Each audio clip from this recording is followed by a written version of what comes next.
with a wonderful guest, third time around with I always do this wrong. Guillaume.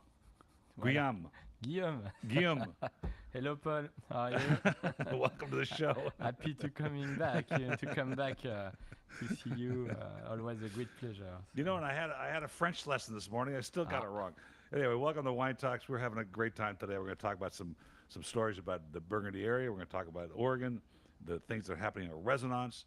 Wine Talks, of course, available on iHeartRadio, Pandora, wherever you hang out for your podcasting, and sponsored by the Original Wine of the Month Club. And we're going to have to, we have a Pinot Noir Club, so we're going to have to talk about that. But it's good to have you back.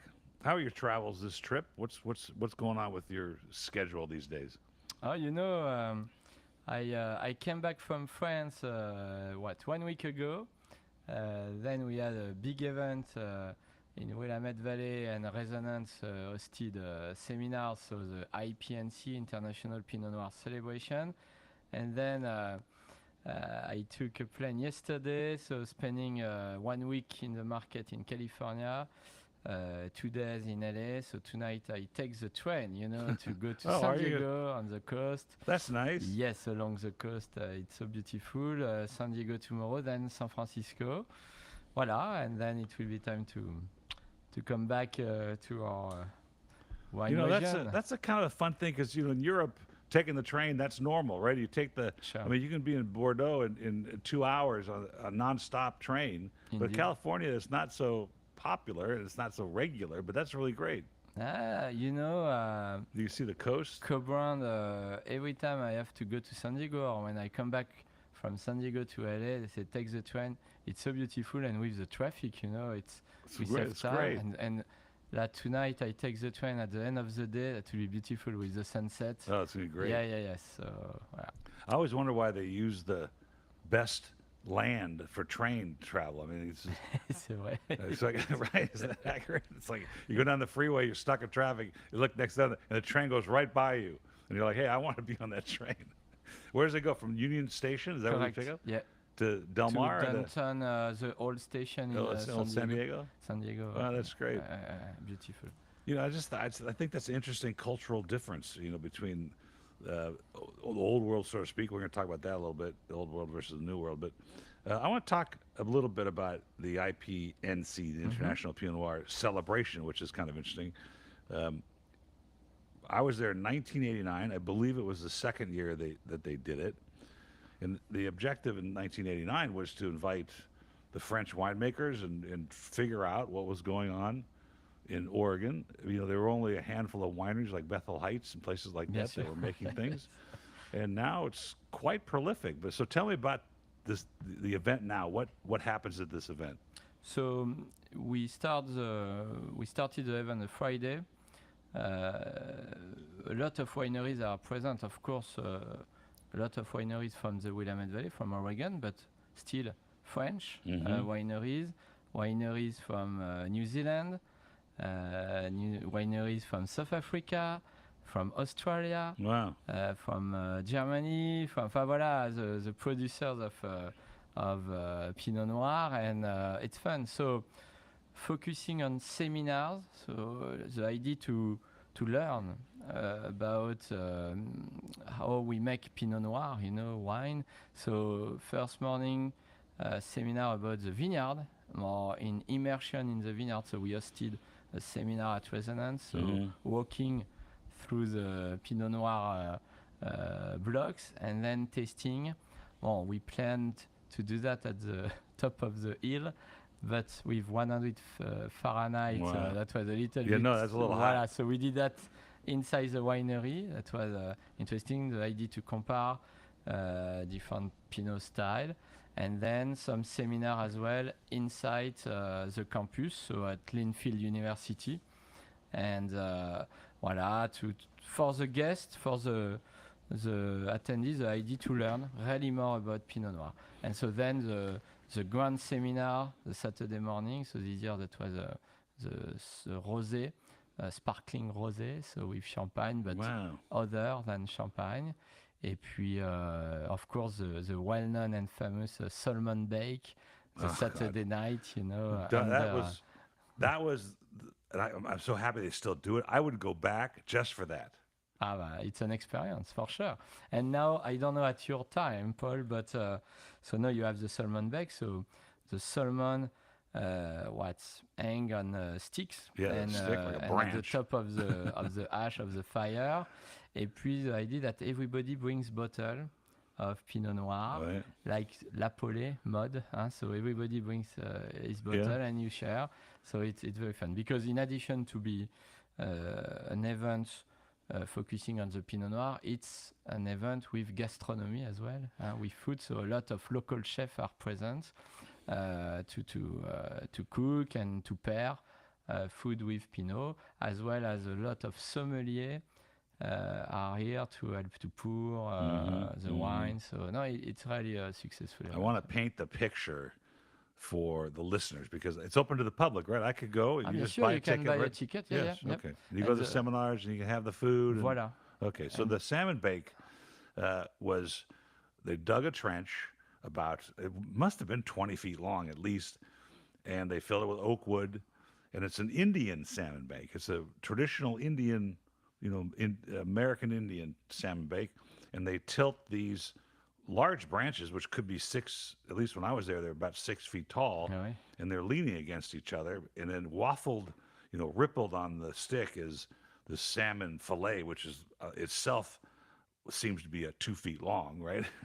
And it just drips and bakes, and I mean, it's like unbelievable. No, it's. Are you going to take that tradition back to Burgundy and say, look, this is the way we're doing it in Oregon, right? So, c'est vrai qu'in Oregon, in Burgundy, we'll maybe more use a piece of pork or well, that's beef good too. Lyonnaise, Le repas Lyonnaise. So, I want to ask you a question. When I was there, Drouin was the only French maker, and I don't even know if Louis Jabot was at this particular event because it was early on. But how many French wineries have invested in Oregon wines? So now I want to make sure that I don't forget somebody. But okay. we are at 5, 6 French project in the Williamette Valley. Oh, okay. So it's much more. Because there was, I think, Drouin was the first, no? Drouin, 1987. Yeah. Okay. Yes, they were the first. They were almost alone on the hill of Dundee. Yeah, right. They planted the vines, and we started the project at Resonance in 2013. So voilà. So it seems like I remember this. I'm glad you brought this up because jogging my memory. There's no real at that time in 1987, and I'm wondering about now. There was no real wine trail. You go to Napa Valley, you drive up the thing. You go to Bordeaux, you drive up Pauillac and Margaux. You go to Burgundy, and you go up the Côte d'Or. But in Oregon in 1987 or in 88, there was really nothing to drive to. It was very far and few between. If you go to Oregon now, if you go to the Willamette Valley or Dundee, do you feel like you're in this wine country? Oui, a little bit more. I think now more tasting rooms are open, especially on the side of the highway. But I think this is very important to consider that the Willamette Valley is still a new place, and we like Willamette Valley because it's a little bit wild. You have to search a little bit where you want to go with the hills. It's it's really discovery, voilà. découverte. Exactly, découverte. Yeah. C'est exactly that. So we don't see like some other wine region with all the wineries together on the same road. No, it's not like that. That's interesting. Yeah. So, it's a fun place to go. A fun place, really, and green, with all the trees, that we keep, all the bushes that are surrounding the vineyard. So no, it's not unique, but it's beautiful for sure. The concept that Jacques Ladier, your predecessor, because he was the first winemaker for Louis Jabot at Renaissance, no? Yeah, of course. Okay. Yeah. So when he was here, he was talking about the idea of new world, right? And it's the new world, and this is part of the conversation that I wrote down here was about this subject, because the new world being defined by Jacques at the time, it's open field. You can do whatever you want to do. You can try whatever you want to try. There's no shackles. Is that the way it's felt by the French winemakers? Yes, but at the same time, our approach. Alors, indeed, tomorrow you want to plant something, you can do what you want. You can do what you want. You irrigate, you That's don't the American irrigate. spirit. You choose a grape variety that nobody knows. Why not? This is a little bit your feeling, and this is why it is so interesting for us. Because the idea is not to go to a lot of different directions. This is to use our Burgundian heritage experience, in fact, to reveal the terroir that we don't know well. But using these techniques, that helps. That helps a lot to learn faster, maybe, and to confirm. Oh yes, this place is very interesting, or maybe we have to continue to this direction. No, it's important. I just thought of something, particularly in the 80s, 90s, even all the way down to California with the Central Coast, or where there was Napa or whatever. But we used to say, this is very Burgundian. This isn't very Burgundian. And you don't, you're a Burgundian, right? And you don't want to be Burgundian. You want to bring your experience to the table, but your job is to express the terroir of Oregon and Dundee and the Willamette Valley, not to be Burgundian, except that you can bring experience to the table, maybe shorten the cycle of learning. Right. But c'est Oregonian wine of Oregon with a Burgundian accent. Voilà. Yeah. But no, it's true. It's true. Your Oregonian accent is obvious. I mean, that's clear. I came from the far east of Yes. Oregon, so voilà. So. Indeed. Well, so it's just an interesting concept, because that was always so important, and it must be hard not to compare when you can't compare, because the soil, the terroir, the climate is so different than from what you were raised in. So it must be difficult to say this is not Burgundy, this is Willamette.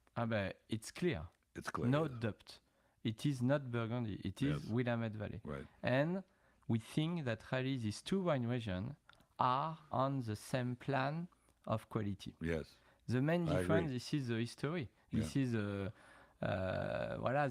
all the past, all the tradition, all the work made by the people from centuries in Burgundy to select the best terroir. And today, by the classification, the hierarchy, with village, premier cru, grand cru, bon, we know all the expression. We know each terroir almost, even if we are still surprised with vintage by the expression, but it's well known.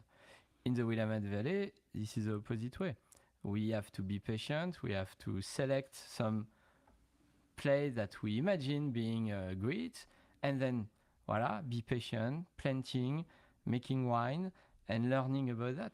And maybe in few decades, we will understand that here we have a unique terroir, maybe a grand cru, maybe not. Well, I don't know if we need a hierarchy like in Burgundy, maybe not, but for sure, and this is a similarity with Burgundy, the place, the location, this is the key. And so this is important. So. They're going to say, and what's it, today it's 2000, and we're going to say the monks of Burgundy from the 12th century, the 13th century. Oui. So 1,000 years ago, they're going to say in 1,000 years, the great monk Guillaume L told me that this this plot of land. Yes, but I have more hair than they had at that time, but it's imagine quand même the work made by the people. So I think today, starting a wine project in a new wine region like the Willamette Valley, we are not the first to come. At first, it's very important, but second, all the new modern equipment, the new techniques, will help us for sure to learn faster than the monks Yeah, for sure. did. The legend said that they tested the soil, of course. the earth to learn, to understand if it is a good place or not. Maybe it's true, maybe not, but we have some other techniques now to Well, to I learn think that they about. probably had to do that. And by the way, they had much more time than you did on their hands. They were always out there doing something. So, but I think it's a fascinating part of Burgundy and other parts of the world where that history exists and things were learned without the technologies that we have today. Yeah, c'est sûr. But even then, it could take 100 years to figure it out, don't you think? Ah bah, of course, parce que de toute façon déjà, just when you select a place, you have to prepare the place to be planted. So it's a question of months, maybe years. Then you plant. You need minimum 3 years before to see the fruit, and then few more years to have roots enough deep to bring really some complexity, and then the lessons start after that. Voilà, and we know that the best expression this is when the roots are deeper. So yes, 1 generation, 2 generation of Wow, worker, that's an interesting thought. We don't even know what's down there, right? I mean, some of these la racine can be sûr. 30 meters maybe. Oui, it's possible. Depend of what we have under our feet, but yes. Wow. And to help that, to drive a little bit the roots, we don't irrigate, so this is important, and we till our soil. So the vineyard is certified organic, but the tillage will cut the superficial roots. Not only for that, for other reasons, but especially for that will boost a little bit the roots to go down, to have access to the water that is deep, like we don't irrigate, and imagine the roots traveling through the different geological layers, and so traveling a little bit that's in the amazing. past. Voilà. So bringing more complexity. Just imagining that's amazing, right? Sûr. Think about that. It's Where true. were you? Where did you grow up? I grew up in Mâconnais, so south of Burgundy. You know. Wow! So you're that part of that country.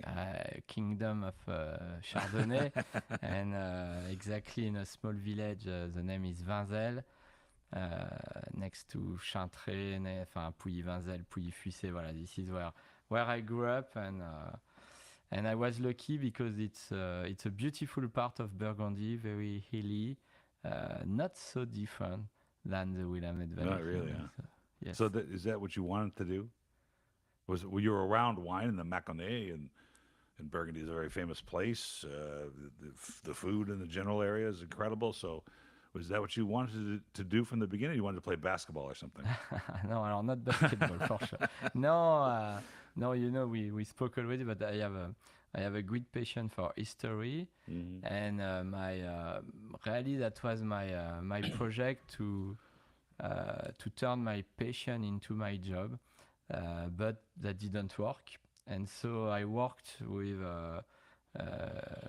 cousin, you know, in a family estate, so working in the vineyard, working in the cellar, and that was a revelation for me. So voilà, this is like that after first studies in law, that I decided to learn more about enology and viticulture. So I was graduated with a master degree in enology, the National Diploma of Enologist, the University of Dijon, and I started to work with a Maison in Beaune, the Maison de Négoce, like Jadot, and I joined Maison Louis Jabot in 2011. So, you know, it's interesting because like I told you yesterday, I did a podcast last Thursday with a woman in Greece. She had a master's in chemical engineering, and she went to go work for Coca-Cola. And she just thought, you know, I don't know. And then Coke was selling brands for Constellation at the time in Greece. She thought this was an interesting thing, and she just changed. And there's something happens to us when we get into this industry that fascinates us. Maybe it's the length of the roots that go down and find this amazing nutrients that change the value of the wine, and we have this soulful connection to that. I don't know what it is. We come back to it. We decide this is pretty cool stuff. It's pretty interesting. Yeah, but there was one thing that's interesting to me, and this is part of the lifestyle of the wine business. You know, we need to sell stuff, right? That's what we do. We make wine. We want people to feel good. We want them to experience our craft. We want them to know that we've put time and energy and soul into providing the good stuff for people to drink and to taste and to try. And you're coming from a small village. How many people in this village? At that time, that was maybe 600, 500, 600 people. Oh, that really small village. In Burgundy, and it's so today it's 800 people. It's one of the big village. So most part of the village are very small, but the distance between two villages it's maybe 2 miles, Oh, something okay, like so that. still, So you yeah. have a bunch of small Little villages, all right. Yeah, yeah, yeah. Because So I have tomorrow. I'm speaking with Maximilian Riedel. You know, the yes, 11th generation. I And tasted with him in did you? Yeah. Burgundy. So Yes, yes, I'm yes. excited to do it. But I looked it up. The Kufstein, where the factory is like 19,000 people. That's a pretty good sized town. Ah I'm oui. sure for Austria too, right? Baccarau is only 4,000 people, so it's a smaller town. But the point I'm getting to is the lifestyle of that work. Is the lifestyle in Oregon similar to what you feel like as far as the pace the pace of the lifestyle? Disons que yes, I can't compare exactly with the life in Burgundy. Bon, we don't have in fact, we don't have the patrimoine. You know, we don't have one old church and one castle in each Yeah, right. Oh, village. sure, So, that makes sense. and it's people are a little bit more dispatched, I think. Yes. But there is a true culture about the farming. You know, about the terroir, in fact. And we are lucky in the Williamette Valley. You know, people are really very, very welcoming, friendly. We have good food, we have good wine, even if it's not exactly the same than in Burgundy. But I have the feeling that we are lucky to be there. You know, so Okay, well that's good because it's this is the part I'm getting to. The American culture, and I talk about this frequently. We lost our regionality. We're getting it back, but we didn't protect, as Jacques Ladier said. You know, this is the new world. You get to do whatever you want. That came at a price. We didn't get to protect our cheeses and our wines and our districts and the flour and the butter. And so when I see somebody like you that comes from a small village that comes to America, though you're in a small village now, but you know our idea of living is going to be to go to a small village in France. That image in our brain that the pace is so slow that everything's perfect. Does that exist? is that the way? Does it feel like that, or is it just Americans having a different lifestyle, trying to feel like it belongs there? maybe I can tell you that this is when we move, like I did, when we start to live in another place, that we realize how lucky we are to live in France and in such conditions. Yes. So especially when you live in the country, I think. But at the same time here, you know, I am very impressed when you see the oldest, for example, the oldest building of a city that is only 150 or maybe 1975. Voilà, it's well protected. You know, we have sign. You see sign mentioning the history of the place. You see good people taking care of the building, Yes. trying to keep it in good shape. So it's not a long history, but I have kind of the feeling that helps the people to have a culture that Yes, is common. culture. This is a little bit the roots of Yes. the local people. So it's coming, and for the food as well. You know that the cheese of Oregon, blue of Oregon, was I think that was 2 years ago Yes. selected as the best cheese in the world. Yeah. Alors for a French Is that Point Reyes? for a French guy, it's hard to hear that, but the cheese is good, and why not? Why not? You know, Well, people they work hard, and this is the same work than in the other whole world. Huh? So Listen, you know, if we say we have the best pizza, the Italians aren't going to be very happy about it either, right? ooh là là, c'est peut-être maybe more challenging than the cheese. Yes. Well, the reason I brought that up is we're going to talk about the wines here in a second, but the reason I brought that up was there's a TV show, and you've probably seen it 1,000 times, called Andy Griffith in America, and it's about this town called Mayberry and the anecdotal thing, and it's just the pace is so great. And the main actor, in an interview once said that people come up to him and say, "I want to live in Mayberry. Where is it?" And you know, that's the lifestyle I want. And first of all, he responds with that there was no Mayberry. And the idea of Mayberry doesn't exist anywhere in the world. It doesn't happen that way. That life isn't like that. So I always thought, all right, if I go to that little village in France, I want to work in Burgundy. I just have to convince my wife, who you met, that we're going to go there for 6 months or whatever. I can get my visa, and I want to be a cellar rat, and I want to work at Louis Jabot and just experience the lifestyle and see how I do it. Because here's the reason why. There's a lot of French vendors that come here, young women and young men, and I'm impressed by them. They have this zeal, and I'm trying to understand.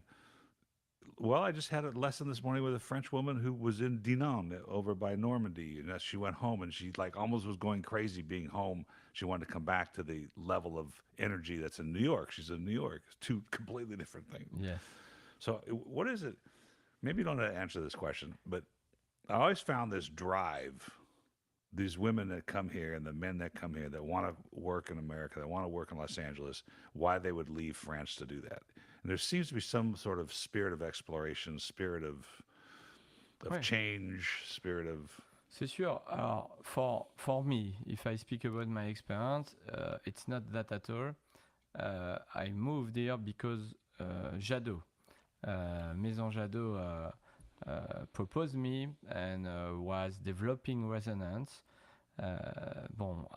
Again, I think I was lucky that the project is in the Williamette Valley, but I can tell you that if Jadot decided to start a project, I don't know, in Chile or New Zealand, I think today we will be in Chile or New Zealand. Okay, well, So Mr. Barnier will find that out if you listen.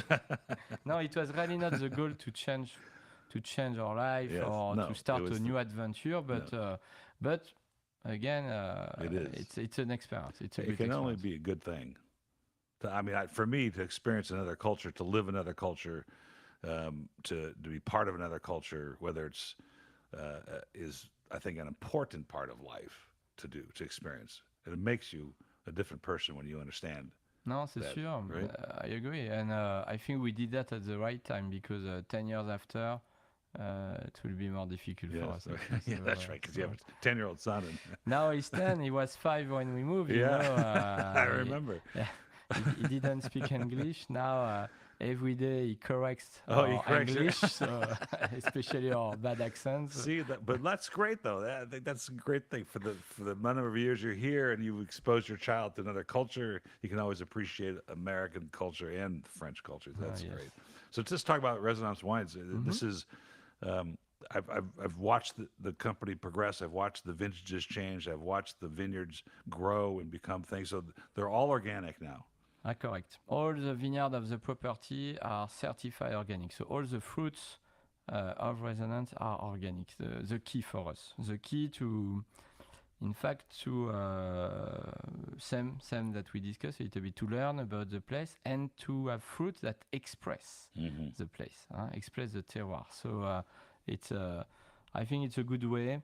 For us, it was something a little bit normal, to do that. Organically farmed and certified. D'abord, we do the same at Jadot. All the vineyards of Jadot are organically farmed, and a very important step for Jadot as well. From few, in fact, when you decide to turn your vineyard into certified vineyard, you need a time of transition. So next year, all the vineyards of Jadot will be certified organic. Wow! Congratulations! Thank you. It's a lot of effort, but again, the key to express the place, and this is why we do that at Resonance as well. With the organic approach, we don't irrigate. We spoke a little bit about that, about the roots, but it is important to have not too much superficial roots, but a strong rooting system. We build the plant for the future, for the long term. I think that's for the listeners to visualize what you just said. If you don't irrigate, and the vines have to grow and reach for their water and their nutrients, they become stronger, and they become more expressive of where they're being grown, right? It's exactly that. Alors, we can do that because we are in the Willamette Valley. Almost the same latitude than Burgundy.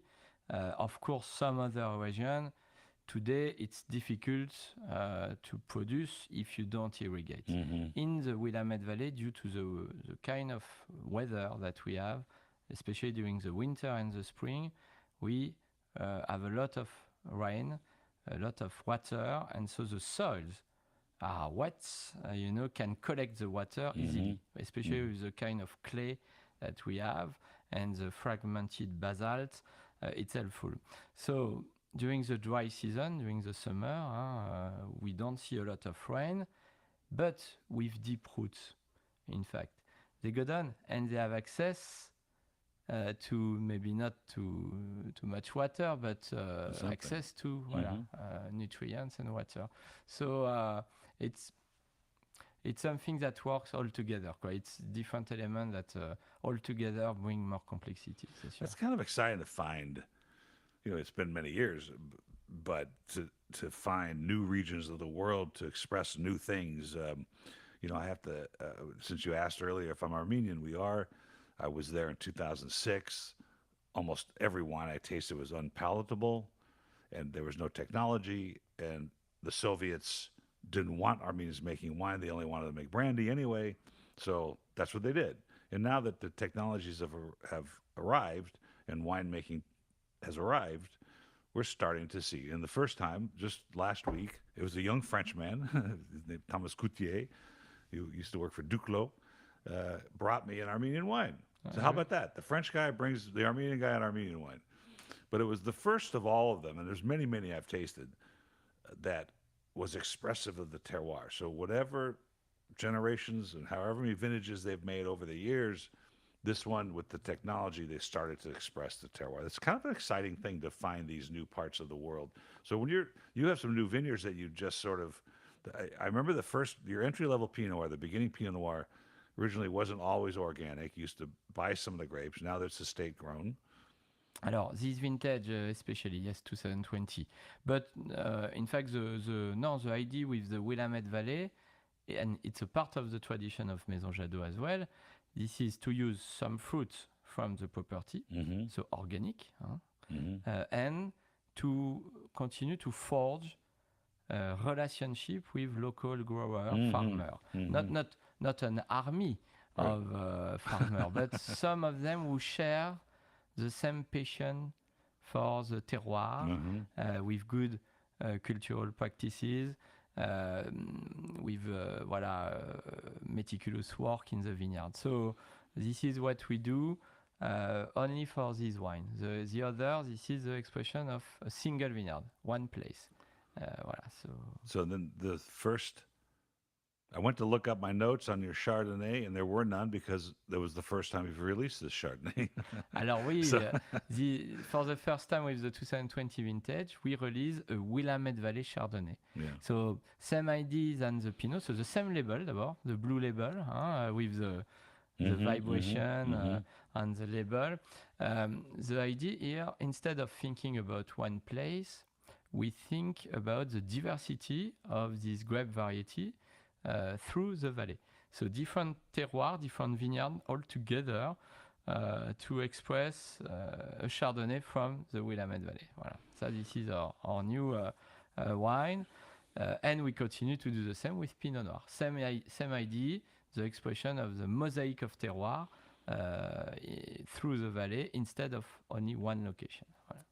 The Chardonnay, when I tasted it, because I didn't remember tasting Chardonnay from you before, so that was on my mind, but it wasn't Napa, and it wasn't Central Coast, and it wasn't, it definitely had reeked of and expressed something else. And what I thought was unique about it is you tasted the Chardonnay. You tasted the grape. So much Chardonnay is masked or acidified or acidulated or whatever they do to things in the lab to maybe make a correction.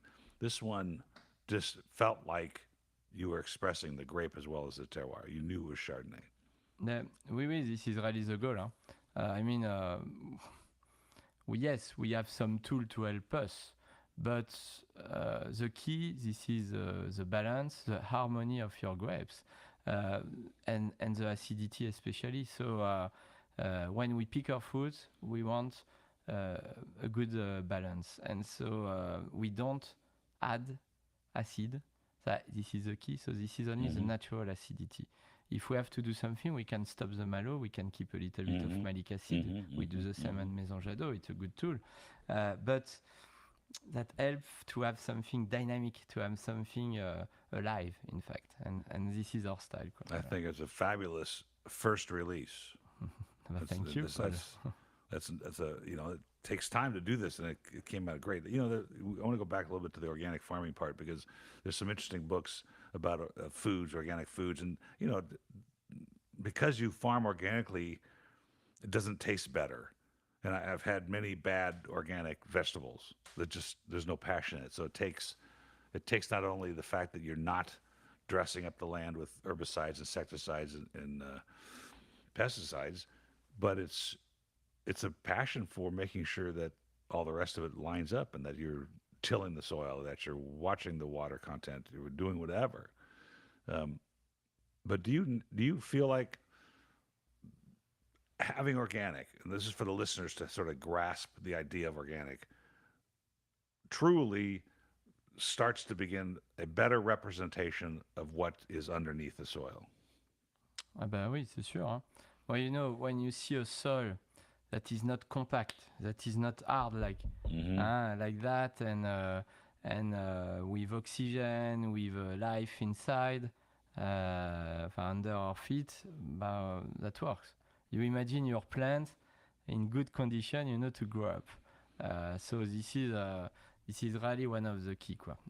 And again, when we arrived, we didn't know this place. We didn't know what will be the expression of that. So we have to, I can say, en français, we'll say, mettre toutes les chances de notre côté. That means if we want to learn about the complexity of location, we have to try to do something good, Yes. And having a soil that is alive, that should be the minimum that we have to ask, to farm. No, that is you said it right. You said it right. But because all these all the things we do to raise, I guess let's just talk about wheat or vegetables or tomatoes, or it doesn't matter. The more you add to the soil to help the yield grow more, you start to the soil becomes dead. I mean, there's literally things happening below the soil that are alive. It's totally true. You can ask something impossible, or that will work for a few years. Yeah. But then you will have taken all the energy of the soil, all the nutrients, everything. It's normal. It's not. And plus, if you add a lot of chemical products that kill all the life, the microscopic life, and you don't have any more oxygen in your soil, and everything is compact and dead. It's not the best way, I think, to express the terroir. Okay, that makes sense. Ça, c'est sûr. Yeah. There's such a difference between the Pinots, between the first one, the blue one, and then the red one, and then the purple one. Oui. Soil content, is that what's driving this? Is this the volcanic soil that we have up there? Alors, this is exactly that. In fact, the soil are very different. So if we focus, for example, on the two single vineyards, so we have the red label, so Découverte Vineyard. This is Dundee Hills AVA. Dundee Hills AVA, volcanic soil. The red soil, the red clay, the Jory soil, iron oxide, giving the color. So this is the typical volcanic soil of the Williamette Valley. So the basalt that give this expression of energy, the red food, the delicateness, but with a certain power. It's almost a fire, voilà. And the second single vineyard that we own, this is Resonance Vineyard. So in fact, the first vineyard that we bought. For us, it's a beautiful terroir, maybe a unique terroir. We'll see with the time. But here we have ancient marine sedimentary soil, among the oldest in this area. So 40 million years old, a big movement between the continental and the Pacific plate, bringing a lot of earthquake, volcanic, submarine volcanic activities. and then all the layers of sediments drop off. And so if you look, you have a profile today of how is the soil. You will see like a millefeuille, a lot of layers of sediments with different texture and different color, depending of the moment. So imagine the roots here. Traveling, and là you have a wine with more density, black fruit, spicy nut, built for the future. There was something a little more elegant about the Resonance Vineyard Pinot, but when you said the marine soil, that explained a lot. And this savoriness that came from that's different than the other one. Right. That's triggered something. And the length, it's not full-bodied. It's not the question. This is elegant but precise and almost with a vibration. There is something that There's something is happening. presque almost magic. How is it for the rest of the world? Like, if you were to take these wines back to Burgundy, you can't take it back to the Jadot guys. You got to take it outside the streets. I mean, and this is sort of a worldwide question, not just Burgundy or France. The acceptance of Willamette Valley wines in the worldwide market, is it you're just out here, you're doing dinners, you're taking the train down to San Diego to do a dinner? Is that what we have to do to show people these wines? I think now we'll be able to start to do that because we start to see some old vineyards, like Resonance Vineyard planted from 1981, so more than 40 years old. So now we can compare easily. Yes. When you plant a vineyard and 10 years after you start to challenge some other wine region, it's still a little bit early. I meant it like from a marketing standpoint, from people having them understand that this is real. De toute façon, the best way this is to test. Just taste them. Ouais, I agree. Dinners. I agree. And ouais, parce que and without Rachel's taking you on dinner. without pre-ID. Because, of course, if on the table we compare, je sais pas moi, le premier cru of the Côte de Nuit with our Resonance Vineyard, you immediately you will have in your mind, I think you will have something that we say, yes, I get it. It's impossible. But why not? It's different. It is different. It's two very different expressions, and it's true between Burgundy and Willamette Valley, but we can compare Willamette Valley with all the other regions. It's another kind of expression. But we have a lot of sign, meaning that this is a great wine region, for sure. For the future, it's very promising. And you've got a great winemaker, and you've got a great history to work with, and a great group of, your backbone, the people that you work with are wonderful people. And, that's our job is to produce. For your job is to produce the best you can from the area, and our job together is to bring to the table something that's expressive, something that tells a story, something that makes you feel something other than 14% alcohol, something that connects you to where it's from. And I think, using the example I just did was like, what other product in the world can you take from Oregon, put it in a bottle, drive it to Burgundy, or we have to fly it to Burgundy, and put it on the table and say, this is who we are. There's not that many products like that. Maybe French cheese, though. We can do that. Oui, c'est vrai. Oui, indeed, it's difficult to do that with a lot of product. Indeed. And not only what we are because of what's in the bottle, but when we were, because it's time stamped, right? It's not a best by date; it's a best date. This is what it is. C'est vrai, but at the same time, at the end, what is good. You like, you don't like, you prefer a terroir or another terroir, but the wine will help you to have a good moment, to discuss about that, and it's always a good opportunity, to have a conversation, to share a glass and think about that. So if it is in Willamette Valley or if it is in Burgundy, the result is the same for that. So you have a tasting room now? I think last time we spoke, you were building something.